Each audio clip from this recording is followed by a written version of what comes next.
حضرت امیر معاویہ کے زمانے میں رومیوں نے ایک چیلنج کیا اور ایک لمبا چوڑا آدمی بھیجا اور کہا تمہارے مسلمانوں میں اتنا لمبا چوڑا آدمی نہیں ہو سکتا.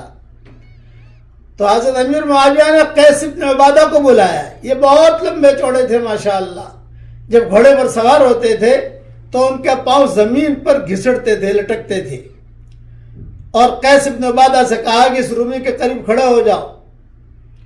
تو حضرت قیس بن عبادہ نے کہا کہ حضرت میں اس کے قریب کیوں کھڑا ہو جاؤں؟ میرا اس کے قریب کھڑے ہونے سے تو اس کی عزت بڑھ جائے گی. ہاں البتہ یہ ہے کہ میری ازار اس کو پہنا دو.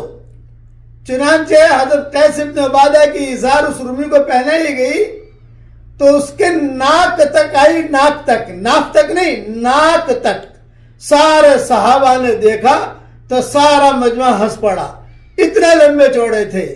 مگر حضرت قیس بن عبادہ کبھی بھی مسجد کی نماز نہیں چھوڑتے تھے، کبھی بھی حج نہیں چھوڑتے تھے، کبھی بھی عمرہ نہیں چھوڑتے تھے. سارے دینی کام میں آگے آگے رہتے تھے. اس لیے ہم جیسے بھی ہوں دینی کام میں ہمیں آگے آگے رہنا چاہیے. یہ قصہ حضرت قیس بن عبادہ کا بدایہ والنہایہ میں موجود ہے. السلام علیکم ورحمۃ اللہ وبرکاتہ. اگر آپ حضرات چینل پر نئے ہیں تو چینل کو سبسکرائب، لائک، شیئر ضرور کریں تاکہ حضرت کے سارے بیانات اور وظائف آپ تک پہنچتے رہے. اللہ تعالی ہم تمام کو حضرت سے فائدہ اٹھانے کی توفیق عطا فرمائے. آمین.